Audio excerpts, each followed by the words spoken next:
बार हस्तिनापुर नरेश दुष्यंत आखेट खेलने वन में गए। जिस वन में वे शिकार के लिए गए थे उसी वन में कण्व ऋषि का आश्रम था। कण्व ऋषि के दर्शन करने के लिए महाराज दुष्यंत उनके आश्रम पहुंच गए। पुकार लगाने पर एक अति लावण्यमयी कन्या ने आश्रम से निकलकर कहा, हे राजन, महर्षि तो तीर्थ यात्रा पर गए हैं, किंतु आपका इस आश्रम में स्वागत है। उस कन्या को देखकर महाराज दुष्यंत ने पूछा, बालिके, आप कौन हैं? बालिका ने कहा, मेरा नाम शकुंतला है और मैं कण्व ऋषि की पुत्री हूँ।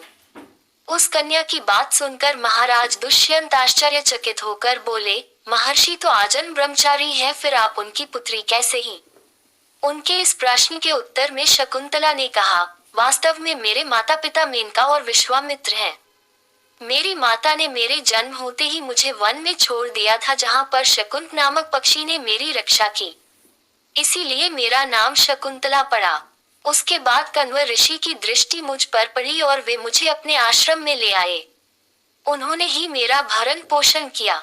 जन्म देने वाला, पोषण करने वाला तथा अन्न देने वाला, ये तीनों ही पिता कहे जाते हैं। इस प्रकार कण्व ऋषि मेरे पिता हुए। शकुंतला के वचनों को सुनकर महाराज दुष्यंत ने कहा, शकुंतले, तुम क्षत्रिय कन्या हो, तुम्हारे सौंदर्य को देखकर मैं अपना हृदय तुम्हें अर्पित कर चुका हूँ। यदि तुम्हें किसी प्रकार की आपत्ति न हो तो मैं तुमसे विवाह करना चाहता हूँ। शकुंतला भी महाराज दुष्यंत पर मोहित हो चुकी थी, अतः उसने अपनी स्वीकृति प्रदान कर दी। दोनों ने गंधर्व विवाह कर लिया। कुछ काल महाराज दुष्यंत ने शकुंतला के साथ विहार करते हुए वन में ही व्यतीत किया। फिर एक दिन वे शकुंतला से बोले, प्रियतमे, मुझे अब अपना राजकार्य देखने के लिए हस्तिनापुर प्रस्थान करना होगा। महर्षि कण्व के तीर्थ यात्रा से लौट आने पर मैं तुम्हें यहाँ से विदा कराकर अपने राजभवन में ले जाऊंगा।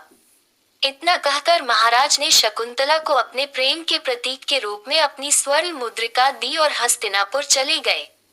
एक दिन उसके आश्रम में दुर्वासा ऋषि पधारे। महाराज दुष्यंत के विरह में लीन होने के कारण शकुंतला को उनके आगमन का ज्ञान भी नहीं हुआ और उसने दुर्वासा ऋषि का यथोचित स्वागत सत्कार नहीं किया। दुर्वासा ऋषि ने इसे अपना अपमान समझा और क्रोधित होकर बोले, बालिके, मैं तुझे शाप देता हूँ कि जिस किसी के ध्यान में लीन होकर तूने मेरा निरादर किया है, वह तुझे भूल जाएगा। दुर्वासा ऋषि के शाप को सुनकर शकुंतला का ध्यान टूटा और वह उनके चरणों में गिरकर क्षमा प्रार्थना करने लगी।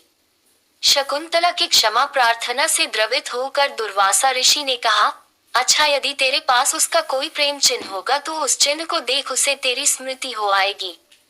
महाराज दुष्यंत के सहवास से शकुंतला गर्भवती हो गई थी। कुछ काल पश्चात कण्व ऋषि तीर्थ यात्रा से लौटे, तब शकुंतला ने उन्हें महाराज दुष्यंत के साथ अपने गंधर्व विवाह के विषय में बताया। इस पर महर्षि कण्व ने कहा, पुत्री, विवाहित कन्या का पिता के घर में रहना उचित नहीं है। अब तेरे पति का घर ही तेरा घर है। इतना कहकर महर्षि ने शकुंतला को अपने शिष्यों के साथ हस्तिनापुर भिजवा दिया। मार्ग में एक सरोवर में आचमन करते समय महाराज दुष्यंत की दी हुई शकुंतला की अंगूठी, जो कि प्रेम चिन्ह थी, सरोवर में ही गिर गई। उस अंगूठी को एक मछली निगल गई।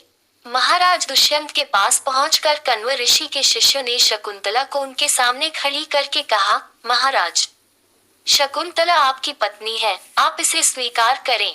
महाराज तो दुर्वासा ऋषि के शाप के कारण शकुंतला को विस्मृत कर चुके थे, अतः उन्होंने शकुंतला को स्वीकार नहीं किया और उस पर कुलटा होने का लांछन लगाने लगे।